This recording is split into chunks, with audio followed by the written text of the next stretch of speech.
Bismillah. Berbanyaklah sujud dan berzikir tanpa harus menunggu dentuman tersebut, tanpa harus menunggu suara, karena kematian bisa datang tidak harus pertengahan Ramadan, bisa esok hari. Kita lebih perlu adalah bagaimana kita meningkatkan kualitas diri kita, kebaikan kita. Bahkan ada orang bicara tentang kiamat, dan kiamat, ya kiamat akan tiba, akan tiba. Ada kiamat pribadi, ada kok kematian kita meninggalkan dunia, sudah tidak ada artinya dunia ini. Itu yang kita persiapkan, lebih penting lagi, tanpa harus menunggu dentuman tersebut, tanpa harus menunggu suara tersebut. Hari ini bulan Ramadan, ayo kita tingkatkan ibadah. Baik, adapun masalah riwayat seperti itu banyak sesaat disebut dengan kalimat naz'ah, faz'ah, ada nafkhah faz'ah, ada sautun, ada dujjah, atau macam-macam riwayat. Tapi dari riwayat yang banyak ini, dari riwayat yang banyak tentang suara pertengahan Ramadan, yang pertama kata suaranya Jibril, yang kedua adalah suaranya setan, macam-macam riwayat banyak ini. Sesaat dari Abu Hurairah ada, dari Abdullah bin Mas'ud ada, dari banyak riwayat ulama hadis, ahli hadis yang bisa menghukuminya, termasuk Imam As-Suyuti dalam Al-La'alil Masnu'ati tentang hadis maudhu'ah, mengatakan ini adalah termasuk riwayat palsu yang nggak boleh dibawa. Dan juga seperti Ibnu Jauzi dalam maudhu'atnya ada, Imam Uqaili, Imam Dhahabi, pakar-pakarnya menyebutkan seperti itu.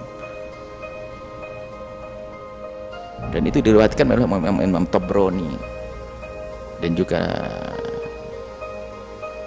banyak yang meriwayatkan. Tapi yang memutuskan adalah para ahli hadis juga. Sebaiknya ahli hadis itu membawa hadis belum dihukumi, diserahkan seperti di dalam kitab At-Tabrani itu. Imam Tabrani meriwayatkan hadis, tidak semuanya hadis sahih. Nanti para hadis, ahli hadis yang menghukumi. Bahkan ada riwayat palsu, mereka mengumpulkan begitu, kecuali yang sudah dipastikan Bukhari, Muslim, seperti itu. Nah, kesimpulannya bahwasanya pakar-pakar dari Imam Suyuti, Ibnu Jauzi, dan juga Dhahabi, dan juga Uqaili, dan yang lainnya mengatakan itu adalah riwayat tidak dibenarkan. Bukan omongan saya, bukan omongan kami. Jadi sudahlah, selagi sebagian para muhadditsin atau muhadditsin mengatakan begitu, nggak perlu kita mengangkat hal-hal yang semacam itu.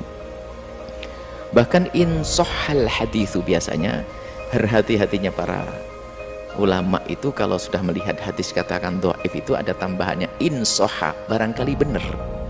Ada yang menemukan hadis itu benar. Insohal hadis, kalaupun itu hadis benar, nggak perlu kita, kalau ternyata hadis itu benar, yang perlu kita hadirkan sikap kita setiap saat. Di zaman yang seperti ini nggak perlu kita mengeruh-ngeruhkan keadaan, bisa menakut-nakuti orang dengan itu semuanya, sementara kita tahu hadis yang tidak benar. Kalau seandainya hadis benar, akan tapi semuanya mengatakan tidak benar, karena sudah dulu pernah juga ketemu malam Jumat, tanggal 15 hari Jumat nggak ada dentuman juga. Sebelumnya ada malam Jumat, di hari Jumat di 15 Ramadan juga nggak ada apa-apa. Akan tapi seandainya hadis itu benar, kalau akan datang pada waktunya nanti. Apakah harus Ramadan ini? Nggak perlu kita bikin takut orang. Kita ajak saja sekarang, kalau seandainya ada dentuman itu, Anda ahli iman, ahli Allah, perbaiki semuanya. Adapun kita masuk rumah hari ini bukan karena dentuman, karena memang anjuran pemerintah kesehatan demi kebaikan kita, tinggal di dalam rumah. Nggak usah membawa hadis itu. Nggak usah membawa hadis itu. Menjadikan orang nanti semakin, bukan, kalau takut kepada Allah setiap saat hendaknya. Maka kami lebih menghimbau bahwasanya tidak sebaiknya, kalaupun mungkin ada yang mentaskhih mengatakan hadis itu benar, tapi begitulah yang kami ketahui adalah dari Imam As-Suyuti, boleh pakar juga Al-Hafidz Suyuti, dan juga bagaimana Ibnu Jauzi dengan mawdu'atnya, dan masih yang lainnya banyak. Maka tidak usah membawa hadis-hadis yang semacam itu untuk kita hadirkan. Kalaupun hadis itu benar, kita tidak tahu kapan itu datangnya. Dulu pertanyaan tentang tukhon juga, kalau hadis itu benar, kita tidak tahu apakah kapan tibanya, Ramadan yang akan datang atau setelahnya. Itu Allah yang maha tahu. Lalu apa yang kita persiapkan? Sama kita menghadapi kiamat dan bencana yang dijanjikan seandainya ada dalam hadis. Kita tidak perlu membawa diri kita dalam kekhawatiran yang terus menerus, yang tidak ada hentinya. Akan tapi yang kita hadirkan hendaknya persiapan. Jika itu datang, saya di kelompok yang mana? Apakah saya ahli iman atau tidak, itu saja. Jangan fokus kita kepada permasalahannya tersebut, tapi fokus kita pada diri kita. Hari kiamat akan datang kok. Lebih dekat dari itu sebab kematianmu akan tiba kok. Bahkan sebelum ada dentuman yang disebutkan tadi atau suara itu, kita lebih baik mengarah kepada diri kita, membuat perbaikan diri kita. Tidak perlu tanpa harus membawa riwayat-riwayat yang sebagian para muhaddits mengatakan itu tidak benar, mungkar dan seterusnya begitu. Kalau ternyata nanti ada seorang muhaddits yang mengatakan hadis sahih, ketahuilah bahwa hendaknya kita tidak perlu membawa orang kepada ketakutan kepada permasalahannya itu, akan tapi lebih kepada persiapan jika seandainya semua itu terjadi, kita menjadi golongan apa? Golongan apa? Kita hari ini perlu ketenangan batin. Di saat keadaan virus wabah seperti ini, jangan sampai kita ditambah takut di atas takut ya. Kita ingin bahwasanya tawakal kepada Allah ada, ikhtiar ada. Kemudian jika ada berita-berita semacam itu, maka kita serahkan kepada Allah. Waktunya Allah yang maha tahu, apakah Ramadan yang sekarang atau yang akan datang. Jika itu riwayat benar, belum tentu siapa yang mengatakan harus Ramadan ini. Kita tidak pengen nanti kemudian apa, sudah orang meyakini Ramadan ini begitu, tatanya enggak, akhirnya mengatakan oh Nabi mendusta dan sebagainya.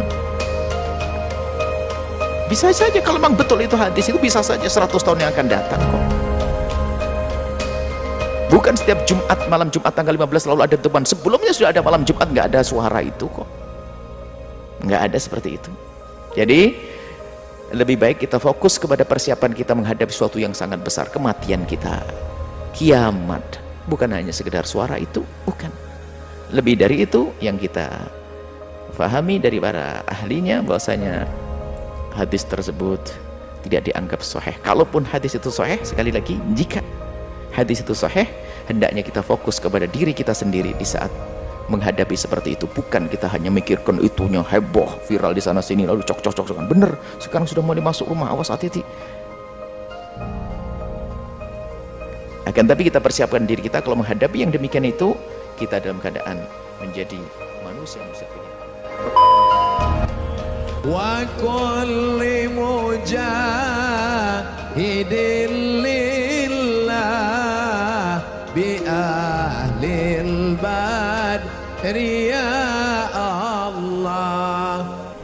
Kalau nanti akan terjadi hari Jumat pertengahan Ramadan, maka nanti akan begini-begini terjadi.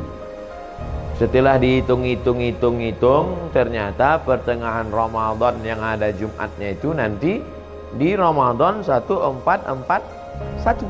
Muharram, Safar, Rabiul Awal, sekarang Rabiul Akhir, Jumadil Awal, Jumadil Rajab, Sya'ban, Ramadan. Apakah itu akan terjadi seperti yang ada di hadis itu? Wallahu a'lam bishawab. Mana kita tahu, dia belum terjadi. Tapi kita bersiap-siap perlu. Andai terjadi, kita sudah siap. Andai tak terjadi, berarti hadisnya tak sahih, bukan nabinya bohong. Jadi kami siap-siaplah nih Pak Ustaz, asli siaplah. Rabiul Awal sekarang tanggal 24, 25. Rabiul Akhir, Jumadil Awal, Jumadil Akhir, Rajab, Sya'ban, 5 bulan lagi. Siap-siapkanlah. Bahwa terjadi, kita sudah siap.